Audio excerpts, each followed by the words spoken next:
Pak. Ya, penutup.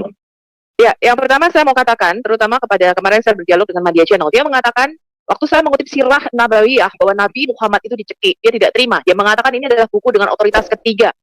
Kemudian dia memberi pelajaran kepada kita semua. Katanya Quran adalah buku dengan otoritas pertama. Kemudian kalau kedua setelah itu adalah hadis. Kalau ada hadis yang bertentangan, hadis dibuang. Kemudian setelah itu sirah. Kalau sirah bertentangan dengan Quran dengan hadis, sirah tulisan ulama. Kemudian saya bertanya kepada kalian para muslim seluruh Indonesia, para Abduls, kitab kuning ini urutan buku keberapa yang kalian mau pertahankan? Media Channel jawab, kamu tadi di channelnya Bu Uti mengatakan polisi saja merujuk kepada kitab kuning, kita harus belajar kitab kuning. Tapi kemarin waktu kamu berdialog dengan saya mengenai nabimu dicekik, kamu mengatakan itu bertentangan dengan Quran dan hadis, maka sirah dibuang. Saya bertanya, kitab kuning urutan otoritas buku keberapa? Kalau di dalam Quran, seperti yang Pak Muhammad KC katakan, sholat 3 kali, hadis 5 kali, maka hadismu harus dibuang. Ya, apalagi kitab kuningmu. Ya, saya makanya mempertanyakan standar jandamu ini. Ya, jangan sering sama janda ya. Jadi standar janda begini. Tantangan saya untuk semua muslim di seluruh Indonesia dan semua mu'alaf, terutama mu'alaf. Buktikan kitab mana yang asli dan palsu dan kita akan berdialog lewat YouTube. Yang kedua, Pak, yang saya mau tekankan. Jadi mereka menetapkan standar janda, Pak. Mereka mengatakan ini buku-bukunya ada peringkatnya. Tapi ternyata ketika Bapak Muhammad KC memberikan kebenaran, ini kitab kuning bertentangan dengan apa yang ada di Quran, mereka membela kitab kuning. Ini urutan keberapa nih kitab kuning? Ya, dan kalau Anda nggak bisa jawab pertanyaan saya, maka Bapak Muhammad KC sudah memberikan dalil yang benar. Yang kedua, kalau kalian menistakan orang Kristen, kalian selalu menyatakan ini ada ayatnya. Jangan tersinggung dong. Kan ada ayatnya di dalam Quran kalau kalian dikatakan kafir, binatang ternak. Kalian menista Rasul Paulus, mengatakan Yesus tidak disalib, Yesus bukan Tuhan, ada jin kafir. Disalib itu karena ada ayatnya. Maka jangan sakit hati teman-teman. Kalau saya katakan bahwa yang datang setelah Yesus adalah nabi-nabi palsu. Dan saya tidak pernah menyatakan sesuatu tanpa dalil Alkitab. Karena itu adalah buku iman yang saya pegang. Ya, setelah Yesus tidak ada datang lagi nabi kecuali nabi palsu. Kedua, kalian selalu menista Rasul Paulus. Rasul Paulus adalah salah satu rasul yang kami terima dan kami akui kerasulannya. Sama seperti kalian mengakui Muhammad. Di dalam kitab kalian, di dalam kitab Quran, kalian mengatakan bahwa taati Rasul sama dengan mentaati Allah. Pada waktu saya mengatakan ini, kemudian kalau menista Rasul sama dengan kamu menista Allah. Kenapa kami tidak boleh mentaati Rasul Paulus? Ya, berikan saya jawabannya. Ketika saya menanyakan ini kepada Muslim, dia nggak bisa jawab, lalu lari keluar dari Zoom. Ya, jadi Rasul Paulus adalah Rasul yang kami akui. Ya, semua tulisannya kami akui. Kerasulan Rasul Paulus diteguhkan oleh Rasul Petrus yang merupakan penatua jemaat pada waktu itu. Dan tidak ada satupun dari suku guru jemaat, baik Petrus, Yakobus, maupun Yohanes yang bertentangan dengan Rasul Paulus. Ya, jadi kalau kalian menista Rasul Paulus, saya akan gantian menista Rasul kalian. Ya, nah sekarang kalian, ya para YouTuber sekali lagi yang mengaku kristolog, saya mengatakan dengan jelas, selama kalian masih kepo sebagai kristolog, membahas Alkitab kami, ya, mengatakan Alkitab kami palsu, kalian membuat seri berseri-seri berepisode seperti jeritan hati seorang istri, ya, maka saya juga akan membuat episode jeritan hati Sofiatul, ya. Saya tidak akan pernah berhenti membahas Quran dan hadis kalian. Makanya saya kemarin mengatakan, kemarin apa tadi ya, saya agak lupa, sama Pak John apa siapa tadi Muslim. Saya mengatakan kalau kalian mau kami diam, tidak usah membahas Alkitab atau Quran kalian berhenti di YouTube membahas Alkitab kami. Dia mengatakan, oh nggak bisa dong, kami harus kalian berhenti, stop menistakan agama Kristen di masjid-masjid lewat khutbah-khutbahmu.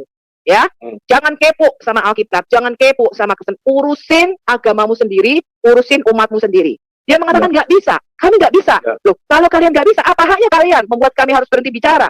YouTube adalah speaker corners kami, kebebasan berpendapat kami. Ya, kalau kami berhadapan dengan kalian tuh main tebas leher. Tahu nggak sih? Ya, dan itu sudah kita buktikan. Kalian adalah orang-orang anti kritik.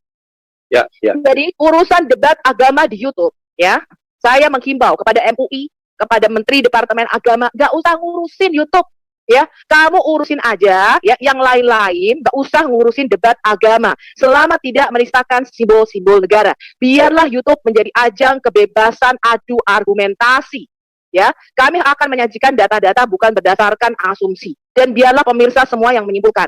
Kebebasan beragama di Indonesia dijamin, Pak, dan kebebasan berpendapat dijamin.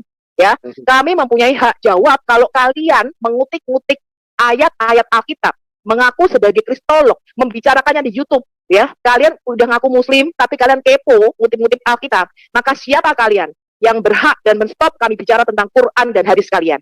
Saya rasa itu aja, Pak. Oke, mantap, luar biasa. Jadi luar biasa. itu maju tak gentar. Jadi kita ini maju tak gentar membela yang benar ya.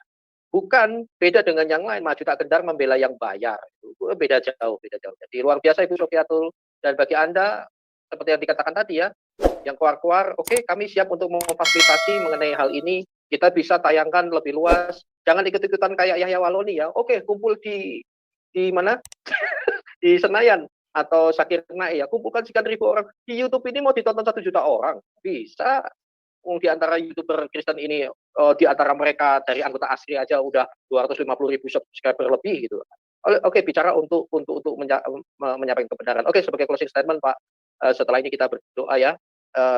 Tapi lebih daripada semuanya itu, ayo kita berdoa para Kristuber, ayo kita bersatu. Bersatu itu kan tidak sama, bukan berarti sama.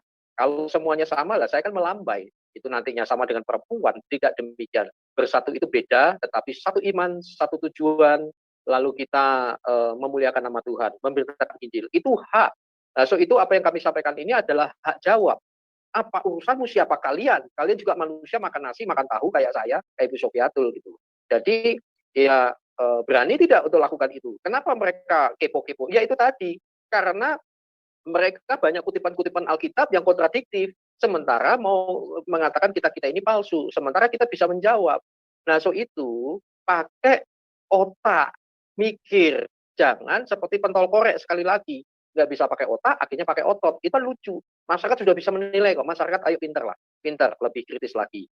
Dan saat ini kita semuanya itu jangan lupa ya, Yahudi seperti Yahudi, Yunani seperti Yunani, supaya aku memenangkan sebanyak mungkin orang. Jangan takut, era kebangkitan ini, gereja, ayo dukung Kristuber, kita saling mendukung semuanya untuk memuliakan Tuhan.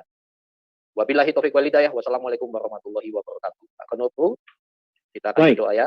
Baik, terima kasih Pak Ikim untuk closing statement-nya, dan sebagai bagian yang terakhir dari saya meminta teman-teman yang menyaksikan siaran ini untuk like video ini, share sebanyak-banyaknya, subscribe channel-channel yang menayangkan siaran ini, dan selanjutnya saya juga minta teman-teman untuk beberapa hari ke depan ini, angkatlah topik-topik penistaan agama yang dilakukan di YouTube, lewat video, lewat tulisan, buat review bagaimana mereka telah menafsirkan terhadap kekristenan secara sepihak, dan tampilkan ya, untuk sepanjang beberapa minggu ini, coba kita secara berbarengan tampilkan toko-toko yang sudah melakukan penistaan agama, YouTuber-YouTuber Islam yang telah melakukan penistaan agama, supaya membuka mata bagi semua di Indonesia ini, siapa sebenarnya yang menista siapa, ya, supaya ada keadilan. Kemudian siapa selanjutnya juga, betul, siapa yang harus evaluasi. Dan selanjutnya juga, saya minta juga teman-teman Kristiani dimanapun Anda berada, buatlah channel-channel apologetik ya. Mari kita siarkan bareng-bareng, berikan pembelaan iman, bangkit teman-teman. Nanti kita akan bikin kelas khusus cara pembuatan channel YouTube, supaya teman-teman ikut juga ya, memakai kesempatan ini untuk memberi pembelaan terhadap iman Kristen lewat video-video edukasi. Ya, itu saja langsung. Oke, baik, kita akan berdoa, tapi sebelum berdoa, ini ada lawyer yang live private chat. Jadi ada beberapa lawyer yang siap membantu Pak Kece kalau mau diperlukan, silakan hubungi. Nanti Pak Kece akan saya hubungi, Pak. Waktu lalu, percayalah, banyak anak-anak Tuhan yang sesuai bidangnya akan menolong.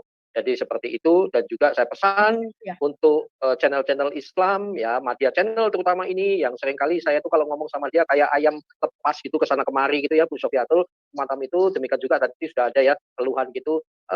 Jangan pengecut lah, jangan suka memotong-motong video lalu kamu narasikan dengan salah demikian rupa. Lalu demikian juga jangan pengecut, juga pakai otak, jangan pakai otot saja. Lalu kalau mau bertindak itu mestinya baca baik-baik, jangan berdasarkan like and dislike. Contoh konkret waktu kemarin ya, Palestina, Israel,